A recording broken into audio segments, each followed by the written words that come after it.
Y el 20 de junio de 1820, todo con 20, moría Manuel Belgrano. Para hablar de Manuel Belgrano estamos acá con el abogado, profesor de la Universidad Nacional de Rosario, historiador, Jorge Ripani. ¿Cómo estás, Jorge? ¿Cómo estás, Antonio? Buenas noches ya. Buenas, sí, estamos... no, 18:40 todavía no. Y era de noche cuando llegué. Sí, la obscuridad ha tomado todo. Ha tomado la peatonal. Ha tomado la peatonal. Bueno, ¿quién era Belgrano? Belgrano era una persona multifacética porque era abogado, economista, militar posteriormente, político. Tenía varias facetas. Decir que inclusive hasta algunos aspectos filosóficos, ¿no? Porque en ese momento todavía la economía no se terminaba de separar, de independizar de la filosofía, ¿no? Ayer Lyons, un historiador, citaba una frase muy interesante de Belgrano, quizá no muy conocida, donde él dice: nosotros somos españoles y estamos contra los afrancesados. ¿Quién era en ese aspecto Belgrano? ¿Alguien que quería romper con lo que venía haciendo la colonia, o alguien que quería de alguna manera continuar con eso de otra forma? Bueno, Belgrano estaba parado en el medio en eso, ¿no? No podríamos decir que él era un hispanista como lo es mi amigo Patricio Lons. Pero sí, Belgrano era el más católico quizá de la primera junta. Claro. Era el más católico, era el único que había estudiado en Salamanca, quizás sea uno de los mejores formados que tenía la Revolución. Entonces la Revolución, yo coincido con tu pregunta, ha tenido una facción que quería romper directamente con el legado hispánico, es decir, cortar las raíces de nuestro pueblo, y otro... La más radical. Sí, la más radical, la más anglo-afrancesada, hablando técnicamente, y el otro sector más hispánico tradicional, centrado fundamentalmente en dos figuras que han sido olvidadas por Bartolomé Mitre y por la historiografía de izquierda también, que son Tomás Grigera y Joaquín Campana, que son los que hacen la revolución de los orilleros en el 1811. Bien. Belgrano no estaba con los orilleros, claramente. De hecho, ellos en el petitorio que van a hacer piden que Belgrano venga a Buenos Aires para contestar las reclamaciones que se les formulen. Bien, de hecho, Belgrano así lo hace. Belgrano va a terminar siendo un general autoproclamado, como muchos en aquella época. Eso lo vamos a ver luego. Pero, a ver, los orígenes de Belgrano, porque yo soy de la idea que los momentos de quiebre, digamos, en los procesos históricos los generan personas que de alguna manera no están contentas con lo que sucede, ¿no? A veces ideológicamente o moralmente, a veces económicamente. El origen de Belgrano es el de una pequeña burguesía, ¿no? Por definir de alguna manera, hablando en términos marxistas, una clase media con acceso al exterior, porque eran comerciantes, una familia de comerciantes, pero rayanos en lo ilícito o a veces ya lo ilícito, ¿no? Porque eran contrabandistas.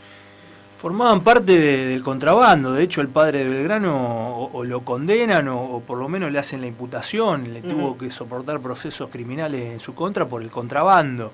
La figura del contrabando estaba también asociada a la figura del comerciante. En lo que podían eran comerciantes y era legal, y en lo que no podían eran contrabandistas. O sea, les servía a ellos el libre mercado. Ellos pedían libre mercado. Pedían libre mercado. Todo el sector, digamos, del contrabando. Porque querían hacer legal lo que antes era ilegal, que es el sueño de todo aquel que está en la ilegalidad. Obviamente, al ser colonia, España quería controlar todo el comercio, que no se le fuera nada, ¿no? Igual se escapaba, algunos pesitos. Sí, digamos que jurídicamente no eran colonias, sino reinos. Eran virreinatos, formaban parte del reino eran reinos del Imperio Español. Ese imperio donde no se ponía el sol. Claro, pero nosotros no éramos de España, nosotros éramos España. Claro. El DNI de todos ellos es español. Claro. De hecho, San Martín, por ejemplo, cuando la anota a su hija y la bautiza como española. Pero hablando en términos peronistas, digamos, si se puede usar el término, pero no había movilidad social ascendente, o era muy poca, ¿no? Muy pocos llegaban o podían, mediante el fruto del trabajo, ascender socialmente. Y mirá, la mayoría de los que estaban ahí tenían ascendencia mestiza, De hecho, ya los primeros pobladores de Buenos Aires, los vecinos patricios de Buenos Aires, son mezcla con el indio guaraní, porque la capacidad pobladora de España era muy escasa. Entonces muchos de los patriotas ya eran mestizos. Eran mestizos. Sí. En el caso de Belgrano se sabe que el padre era italiano. Era uno de los pocos italianos que había, Belgrano Peri.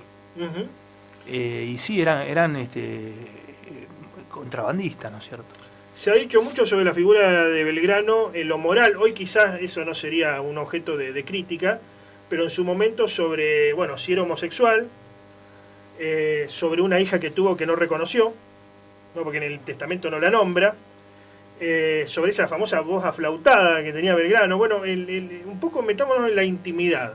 ¿Quién era Belgrano? Era una persona, ¿cómo podemos decir? Con cosas para meter debajo de la alfombra, sin cosas para meter debajo de la alfombra. Mirá, el tema de la intimidad forma parte del anecdotario histórico y yo siempre en general reniego de hablar de eso. ¿Por qué? Porque nosotros vamos a la historia para poder comprender el pasado, cosa de poder saber el presente y cambiar el futuro. Claro. Lo que Belgrano hacía o no hacía con su hija y no es muy, es decir, no es jugoso a los efectos, digamos, de la utilidad de la historiografía. De todas formas, él tenía una hija con una escurra, no me acuerdo cómo se llamaba, que era pariente de Encarnación Ascurra, la mujer de Juan Manuel de Rosas, y Rosa va a terminar siendo padre adoptivo del hijo de él. Bueno, los detractores lo van a acusar de homosexual, digamos, ¿no? Sí, un poco había habido algunas cositas de Dorrego que lo acompaña. En esa época era una acusación dura. Sí. Lo acompaña Dorrego, entonces no estaba muy conforme, digamos, con los lugares que él tenía en el generalato, en el Estado Mayor, mejor dicho, y entonces hace algunas primeras críticas. Un Dorrego muy joven que luego va a cambiar de postura, se va a hacer más nacional, va a formar parte del Partido Federal y va a ser luego fusilado. Pero no se conoce que haya tenido tendencia a Claro, de hecho decían esa orientación sexual, digamos. Algunos decían que era bastante picaflor también. Era todo lo contrario, era muy picaflor. Claro. ¿No? Mucho de lo que critican, por ejemplo, a Diego Armando Maradona, lo ensalzan a Belgrano. Y los dos en ese sentido hicieron lo mismo. Él en algún momento es carlotista, tiene varios periodos. Sí. En un momento es carlotista, luego va a estar a favor de una monarquía incaica, pero era muy loco porque Tupac Amaru II estaba preso en España, que era el hermano de José Gabriel Condorcanqui, pero él lo va a proponer como monarca, ¿no? Que, explicado fácil, ¿cómo sería? ¿Es un Belgrano cambiante, un Belgrano pragmático? ¿Cómo es ese Bueno, aspecto? es muy importante, eso sí es cierto. Él va a ser un hombre que en ese sentido va a ser pragmático, como debería ser todo el mundo. Es decir, nadie se debería casar con un papel, con una hoja de papel que diga cuál es la forma de gobierno, sino ver cuál es la mejor forma de gobierno en cada momento determinado. La monarquía es una forma de gobierno, puede ser buena o mala. La república afrancesada que hoy conocemos puede ser buena o puede ser mala. Hoy tenemos una república que no da de comer, no da... Claro. Bueno, entonces, pero el carlotismo era, de alguna manera, continuar era con ser España, monárquico. pero continuar bajo el yugo español. Y en realidad es una princesa más vinculada a la corte portuguesa, porque no podríamos decir que Fernando VII maneje a Carlota Joaquina, más bien si hubiese sido una mujer dominada, subordinada por el marido, hubiese sido de la corte Braganza de Portugal. Pero bueno, mucho de ello vieron una salida posible en la corte portuguesa, que estaba Carlota Joaquina. Se han hecho muchos experimentos de esto. En ese momento, salvo José Gervasio Artigas, eran todos monárquicos. ¿Cuál era el temor? A ver, el temor era de buscar, pienso, ¿no? De la monarquía, era evitar el desmembramiento que después sucedió. Lamentablemente, lo que era el virreinato del Río de la Plata era ese. Sí, bueno, la idea de Belgrano de hacer, es decir, la monarquía incaica iba a tener un monarca inca, iba a tener capital en Cusco, que Cusco no estaba dentro de los límites dominados por el virreinato, por las Provincias Unidas de Sudamérica, a donde, digamos, iba a estar la capital, es decir, en el corazón de Hispanoamérica, o en el corazón de Sudamérica, y cada región que San Martín iba a ir liberando, que al enero del año siguiente parte, enero de 1817, luego de la declaración de la independencia, iba a hacer elecciones y iba a mandar representantes al Congreso de Tucumán. Y una vez que se recupere Cusco, se iba a establecer Cusco como la capital de este nuevo país. País bioceánico también, ¿no? Tenía salida al mar por el Alto Perú. Bueno, le mandamos saludos a Federico Fernández Reigosa, que nos está viendo, a Beatriz Villalba, Tomás Castellano también, así que bueno, gracias. De la economía tengo algo en el tintero que vos me habías preguntado, después pasamos a la intimidad de Belgrano. Economía, sí. En economía, Belgrano, es decir, rápidamente se va a dar cuenta que él... O sea, comparemos con lo de hoy. Milei hoy sería belgranista, digamos, ¿no? El que quiere libre comercio, Adam Smith. Bueno, no es tan ¿no? tajante, porque Belgrano va a plantear la idea, digamos, de la industria también, digamos, una industria que no va a ser excluyente de la agricultura, ni una agricultura excluyente de la industria. Plantea las dos cosas, digamos, como por hacer, como una patria por hacer. ¿Cuál era el modelo que seguía él? ¿Estados Unidos era? ¿O? No, él había leído en economía a Adam Smith. Y Estados Unidos estaba iniciando en ese momento, estaba desarrollando un proceso de insubordinación fundante que va a ser exitoso. Diría Marcelo Gullo. Diría el profesor Marcelo Gullo, de la mano de Alexander Hamilton, que va a plantear la idea de la industria naciente, la idea del proteccionismo industrial, que es algo que está más o menos ausente en la idea de Belgrano.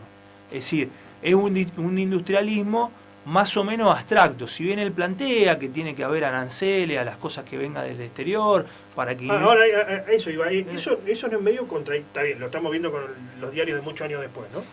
Un par de siglos después, pero no era medio contradictorio porque el libre cambio para estas tierras subdesarrolladas, lo que significó es que venga de todo importado en detrimento de la producción local. De hecho, al basarnos en el libre cambio, que ahora Milei y compañía quiere volver a esa época, del modelo del 80 al 30, digamos, del famoso modelo agroexportador, al predominar eso, donde obviamente fuimos una de las naciones más desarrolladas de la tierra, pero por lo que exportábamos en materia agraria solamente, eso evitó que se desarrollara la industria, y se desarrolló muy tardíamente en la Argentina. Él era consciente de esa contradicción, digamos, porque por una parte, hacer la revolución y ampararse los sectores que él se aparaba, ¿no? Ese famoso... anglo-afrancesamiento, era que venga más importaciones en detrimento de la industria, pero por otra parte él proponía la industria. Bueno, el rey del libre comercio, el gran líder del libre comercio va a ser Mariano Moreno, no Belgrano. No Belgrano. No Belgrano, porque Mariano Moreno es el abogado de la British Commercial Room, de la Cámara de Comercio Británica, y va a escribir la representación de los hacendados, donde pide abiertamente el libre comercio. Belgrano tenía, digamos, un lugar más intermedio, pero acordate que no se conoce que Belgrano se haya opuesto al reglamento inmediato del libre comercio de la primera junta. Porque lo primero que hace, si no fue la primera medida, fue una de las primeras 10 medidas, fue renovar el libre comercio que había vencido durante el virreinato de Cisneros, que había vencido ahí en los días de mayo, previo a la revolución. Es decir que ese tema Belgrano, si bien en algún momento plantea del proteccionismo arancelario, quienes más van a defender el proteccionismo arancelario van a ser los propios compañeros del consulado, que van a hacer informes donde dicen que abrir todo sería romper con la cadena protoindustrial hispanoamericana.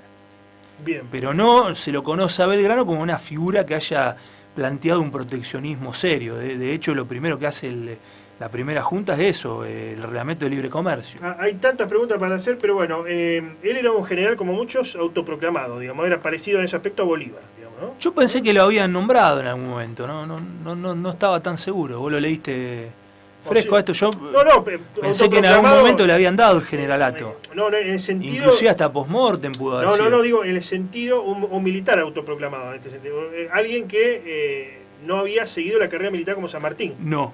De hecho, él cuando y acá viene la otra parte de la pregunta. Lo de Vilcapugio y Ayohuma, sí, digamos, las dos duras derrotas que tiene, ¿son producto de su inexperiencia militar, de estrategias cerradas, o es algo que irremediablemente iba a pasar? No lo sabemos, una muy buena pregunta. Del otro lado había fuerzas muy duras, no lo sabemos. Él dice que fue vencido cuando menos se los pensaba. He sido vencido en las pampas de Vilcapugio y Ayohuma cuanto menos lo pensaba. A lo mejor si no lo pensaba es porque evidentemente algo le falló. Le falló.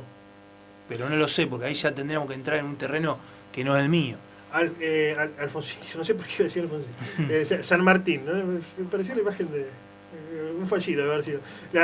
San Martín en un momento, para levantarle el ánimo, le dice: usted es el mejor de los nuestros, ¿no? Cuando ya estaba medio enfermo Belgrano, no estaba, digamos, con el ánimo fuerte. En un momento le dice: usted es el mejor de los nuestros. Bueno, es que probablemente haya sido a 360 grados uno de los mejores, si no el mejor de ese momento, ¿no?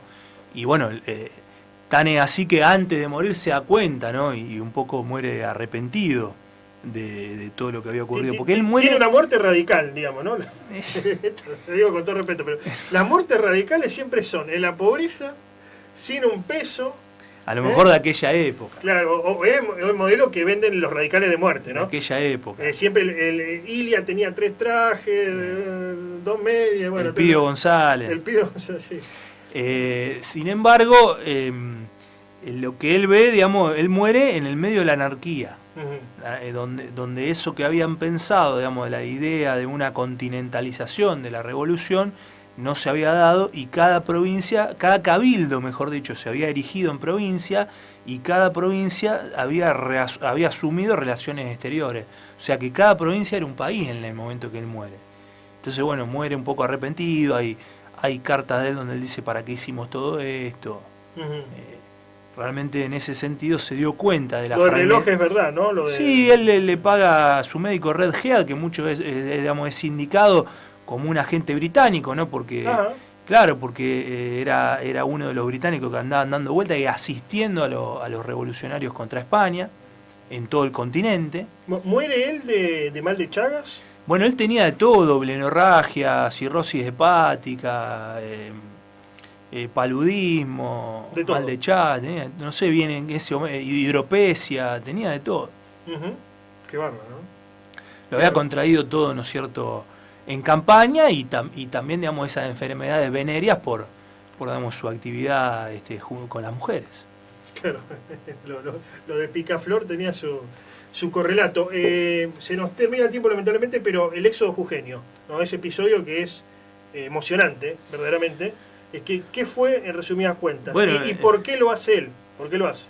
Él ve que van a venir los realistas, ¿no es cierto? Porque del otro lado, el ejército del norte. ¿Eso es en qué momento? Y tiene que haber sido 1814, 1813. Cuando 14. se repliega hasta Tucumán, digamos. Y se repliega hasta Tucumán para dejarle, digamos, el campo vacío, para que no se puedan, digamos, los pozos de agua envenenados, queman campo, sin ¿no? alimento, queman cosecha, digamos, a los efectos de que no puedan abastecerse los realistas que venían bajando del norte, y que él entendía que era imposible vencer en ese momento. Claro. Entonces hace pero le salió de la nada, digamos. Bueno, es decir, en los manuales de guerra que él leía, seguramente había estado esto, porque han sido cosas históricas. Siempre se han hecho éxodos en materia militar. Entonces él pensó que en ese momento lo mejor era la única alternativa, para salvar al pueblo, replegarse. Obviamente que costó, fue un sacrificio, ¿no es cierto? Gente que ha muerto caminando, ¿no? Pero para salvar a la mayor cantidad de gente, no hacerlos pelear, y que los realistas no se reabastezcan, por otro lado. Que los caballos no puedan comer, que no puedan tomar el agua, que no puedan alimentarse. Era una parada necesaria Jujuy. Dos cuestiones últimas. En un momento hace un viaje obligado junto a Rivadavia a Europa, digamos. Sí. ¿Cómo es ese tema? Bueno, ¿no? ¿Por qué se vuelve? Luego de las derrotas de Vilcapugio y Ayohuma, él va a ser enjuiciado, va a ser considerado no culpable, pero sí como que en ese momento había gente de mayor utilidad en ese momento para hacerse cargo de los distintos ejércitos, y va a ser enviado como diplomático, que era una de sus mejores funciones posibles. Un poco también él ahí se va a curar de muchas de las enfermedades que tiene, se va a recuperar, y va a ser enviado junto con Bernardino Rivadavia, un poco para conseguir apoyos, que se acepte a la independencia, una posible futura independencia, que acepten a este nuevo país, y también para pedir armamento y también para pedir endeudamiento externo. Rivadavia se va a quedar, se hace amigo de Benham en Inglaterra, y él va a volver. Lo importante ahí es recordar que cuando van ambos caminos a Europa de ida, Ujú. hay una parada obligada en Río de Janeiro. Y ahí el diplomático británico, que si no me equivoco en ese momento era Lord Stranford, Ujú. le muestra unas cartas. Estas eran las cartas de Alvear, donde Alvear planteaba un protectorado británico en el Río de la Plata, que era el director Alvear en ese momento. Qué bárbaro. Planteaba: estas tierras desean pertenecer a Gran Bretaña, Ujú. recibir un flujo poderoso, es necesario que vengan ejércitos, que nos digan lo que tenemos que hacer, Ujú. imponer las leyes británicas. Última pregunta. Ya Y se Belgrano nos va a acabó. detener eso, Belgrano va a ser el que detiene a Alvear ahí. Última pregunta. Color de la bandera. Y en realidad no fue en Rosario, sino en Entre Ríos, ¿no? A esta altura sería Entre Ríos, las islas. Bueno, había dos baterías, la de donde fue izada Ujú. fue cosida de este lado. La Fue bandera. cosida de este lado. Ahora bien, ya se descubrió que era azul, celeste y blanco, como dice la canción que vos pasaste antes, Ujú. y también como dice el propio Cabildo, que dice azul, celeste y blanco. Se aprueba la escarapela azul, celeste y blanco. Muchas gracias por la visita, Jorge. ¿Dónde te siguen? Bueno, en YouTube. A mí me pueden encontrar en mi Facebook, Jorge Alberto Ripani, en Ujú. mi Twitter, Jorge Alberto Ripani, y en YouTube hay un canal muy inorgánico, con muy pocos seguidores, que pasa algunas entrevistas como esta, que se llama Derecho TV. Bien, la gente pide canal de YouTube propio, orgánico. Y hay que darle más consistencia. Orgánico que se destruya solo. Ah, Gracias, Jorge, gracias. muchas por- gracias, un honor estar acá. Gracias. Bueno, y lo que son alumnos de él pueden sufrirlo ¿en qué materia es? Varias, historia constitucional argentina, derecho Sí. político, latinoamericana, Así estoy en como- derecho constitucional como en la UAI como también. obligación es reenviar esta nota, si no, no apruebo. No. ¿Verdad? Eso porque vos te querés hacer propaganda. Gracias.